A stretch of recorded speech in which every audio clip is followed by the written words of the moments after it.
মাহবুবুল্লাহ ভাইয়ের সঙ্গে আমাদের জীবন কেটেছে একেবারে অঙ্গাঙ্গিভাবে। বিশেষ করে তার বিয়ের ব্যাপারটা না বললে আমার নিজেকে মনে হবে যে আমি পুরো ব্যাপারটা বোধহয় বলছি না। 1970 সালে তখন এই এখানে মার্শাল্লাহ আপনার বাইরে কোনো ঘরোয়া মিটিং করা একেবারেই যাচ্ছে না। মাহবুবুল্লাহ ভাই আন্ডারগ্রাউন্ডে লুকিয়ে আছেন। সেই সময় আমাদের বন্ধু সৈয়দ রুহুল আমিন, যিনি মাহবুবুল্লাহ ভাইয়ের খুব ঘনিষ্ঠ ছিলেন, খবর দিলেন যে মাহবুবুল্লাহ ভাইয়ের বিয়ে ঠিক হয়েছে, আমাদেরকে যেতে হবে। তা আমরা কীভাবে যাবো, উনি তো আন্ডারগ্রাউন্ডে আছেন বলে সেটা আমাদের ব্যবস্থা আছে, আমরা সেইভাবে যাব। জঙ্গলে আমরা আপনার ঢাকাতে তার বিয়ের ন্যূনতম যে কাপড় চোপড় কেনার দরকার সেটা কিনলাম, কিনে আমরা একটা বাসে উঠে নগর আরিচা ঘাটে গেলাম। মনে আছে কোথায় নানু ভাইয়ের সঙ্গে ছিলেন রাশেদ খান মেনন, হেদার আকবর খান রণ, মাহফুজুল্লাহ তো ছোটো ভাই ছিলেনই, ঝুলু ভাই ছিলেন, নানু ভাই ছিলেন, আর অনেকেই আমরা যারা তখন ছাত্র রাজনীতির সঙ্গে জড়িত ছিলাম ওই মুহূর্তে আমরা প্রায় সবাই ছিলাম। আমরা সেই আরিচা ঘাট থেকে একটা আপনার ফেরিতে করে নগরবাড়িতে গিয়ে পৌঁছালাম। নগরবাড়িতে গিয়ে পৌঁছানোর পরে ওখানে অসংখ্য নৌকা, প্রত্যেকটা নৌকার উপরে একটা করে লাল ফ্ল্যাগ লাগানো, এবং কৃষক সমিতির আপনার মাঝিদের কপালে কৃষক সমিতির লাল পট্টি বাঁধা। দেখে আমরা সব নৌকায় উঠলাম। নৌকায় উঠে আপনার বেশ কিছুটা পথ পাড়ি দিতে হয়েছে যমুনাতে। তখন বেশ আপনার উত্তাল ছিল যমুনা। কাছাকাছি যখন এসেছি আপনার এই বিয়ে বাড়ির, হঠাৎ করে মাঝি বলে উঠলো যে স্লোগান দিতে হবে। আপনি স্লোগান দিতে হবে বলে, হ্যাঁ স্লোগান না দিয়ে তো ওখানে পৌঁছানো যাবে না। কেন বলে যে ওখানে সব তীর ধনুক নিয়ে সবাই অপেক্ষা করছে, যদি অন্য কেউ সেখানে যায় তাহলে সেখানে তীর ধনুক ছড়া হবে। অর্থাৎ আমি যেটা বলছি, কৃষক সমিতি মৌলানা ভাসানীর কতটা শক্তিশালী ছিল সেই সময়, এটা আপনারা সেই কথাটা তো বুঝতে পারবেন। যাই হোক, আমরা স্লোগান দিয়ে আপনার পৌঁছালাম, যে আপনার ছিলেন নাকি আপনি ছিলেন?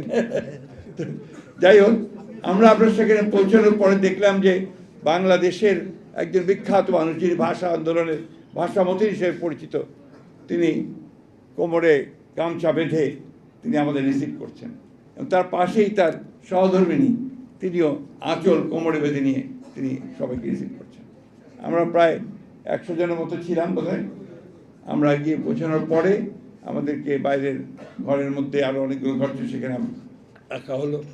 সবশেষে আপনার বিয়ে হলো, এবং তারপরে খাওয়ার ব্যাপারটা যখন আসলো, মধুদা ছিলেন, মধুর ক্যান্টিনে মধুদাও ছিলেন। তো সেখানে আপনার সব বসে নিচে বসছে, খাওয়া দাওয়া হচ্ছে। তো ওই গ্রামের মধ্যে আপনার বালতিতে করে গোস্ত দেওয়া হতো।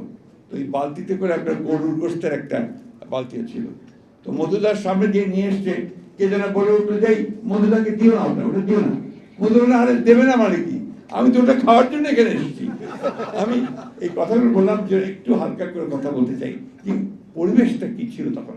ওই অবস্থায়, আন্ডারগ্রাউন্ড অবস্থায় মাওলানা ভাই বিয়ে করেছেন। তারপরের ঘটনাগুলো আপনি পাবেন এটা এই জয়নগরের আলো এই বইটিতে, তার সহধর্মী উম্মে সালমার আলোর বইতে। এটা আপনারা পড়লেই আপনারা বুঝবেন যে কি সংগ্রাম, কি ভয়াবহ সংগ্রামের মধ্য দিয়ে এই মহিলা আর মাহবুবুল্লাহ ভাই তার জীবনকে এগিয়ে নিয়ে গেছেন। তার 3 কন্যা এখানে উপস্থিত আছে আমরা জানি না, তারাও সেই সংগ্রামের মধ্য দিয়েই বড় হয়েছে। মাহবুবুল্লাহ ভাইয়ের প্রতিটি লেখার মধ্যে একটা জিনিস লক্ষ্য করবেন সবাই, যে তিনি তার লেখাতে সবসময় এই দেশের কথা, মানুষের কথা, কৃষক শ্রমিকের কথা, সমাজ পরিবর্তনের কথা, দেশটাকে পাল্টে দেওয়ার কথা বলেছেন। ব্যক্তিগত কোনো পাওয়া না পাওয়ার কথা কিন্তু এখানে তিনি বলেননি। অথচ এই মানুষটি বাংলাদেশের আমার যত জানা আছে পণ্ডিত, লেখাপড়া জানা মানুষ, তাদের মধ্যে অন্যতম একজন শ্রেষ্ঠ ব্যক্তি। আমরা তাকে সেই মূল্যায়নটা করতে পারিনি। আজকে বিএনপির সঙ্গে তার একটা সম্পর্ক আছে, আয়াত ভাই বলেছেন আছে। সেই সম্পর্কটা অস্বীকার করলে সত্যকে অস্বীকার করা হবে। কারণ দেশনেত্রী বেগম খালেদা জিয়া যখনই কোনো আলোচনা করতে চেয়েছেন কোনো বিষয়ে, তিনি তাকে ডেকে পাঠিয়েছেন। এবং ভিশন 2030 যে বইটা আমাদের প্রথম সংস্কারের, আমাদের রাজনৈতিক সংস্কার, সাংবিধানিক সংস্কার, অর্থনৈতিক সংস্কার যে আমরা যে একটা বই করা হয়েছিল ভিশন 2030, এটার মূল বিষয়টাই ছিল কিন্তু মাহবুবুল্লাহ তার চিন্তা ভাবনা থেকেই সেগুলো বেরিয়ে এসেছিল। এই জন্যে পরবর্তীকালে আমাদের যখন ফ্রন্ট তৈরি হলো, আপনার অর্থাৎ 22 সালে আমরা যখন ওই ফ্যাসিস্টদের বিরুদ্ধে যখন যুগপথ আন্দোলন শুধু নয়, আমরা ফ্রন্ট করলাম 22 আরও আগে 18তে ফ্রন্ট করলাম, যেখানে আমরা নির্বাচনে অংশ নিলাম তারপরে আপনার 18তে।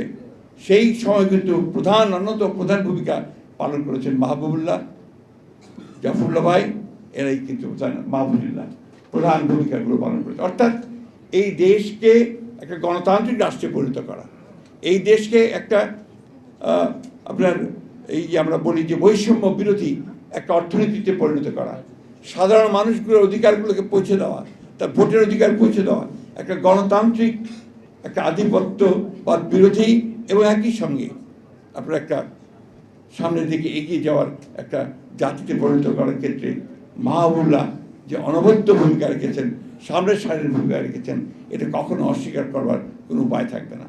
তার বইগুলোর মধ্যে যদি আমি সবগুলো পড়ার সুযোগ পাইনি, এখনো পাইনি, বইগুলো যতগুলো পড়েছি সবখানে দেখেছি যে ওই একই সুর বেজে উঠেছে যে বাংলাদেশকে আমরা সত্যিকার অর্থে একটা গণতান্ত্রিক একটা আপনার এই আমাদের বৈষম্য বিরোধী এবং মানুষের স্বাধীনতা, বাংলাদেশের স্বাধীন বাংলাদেশের আমরা একটা চিত্র দেখতে চাই, সেটাই হওয়া উচিত।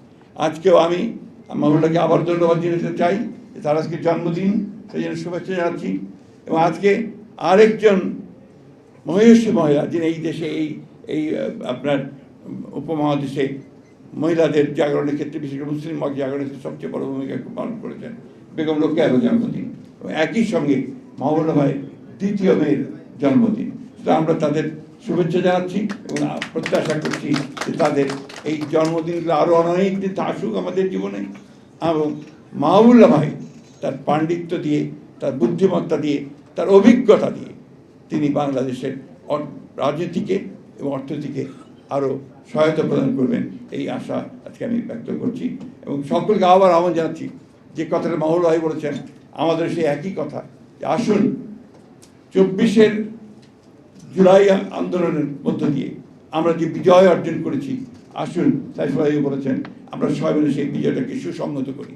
আমাদের মধ্যে মতপার্থক্য থাকবে, কিন্তু সেই মতপার্থক্য যেন আমাদের যে আশা, আমাদের যে স্বপ্ন, এই যে ছেলেগুলো প্রাণ দিয়েছে তাদের যে আত্মাহুতি যেন বৃথা না যায়, আমরা আমাদের স্বপ্নকে যেন বাস্তবায়িত করতে পারি। এই বলে আবারও মাহবুবুল্লাহকে অকৃত্রিম ভালোবাসা, এবং আপনি কেমন বলেছেন আমাদের গুরু, আসলেও আপনি আমাদের গুরু, এ ব্যাপারে কোনো দ্বিধা নেই। এবং তার সুস্বাস্থ্য দীর্ঘায়ু জীবন কামনা করছি। ধন্যবাদ।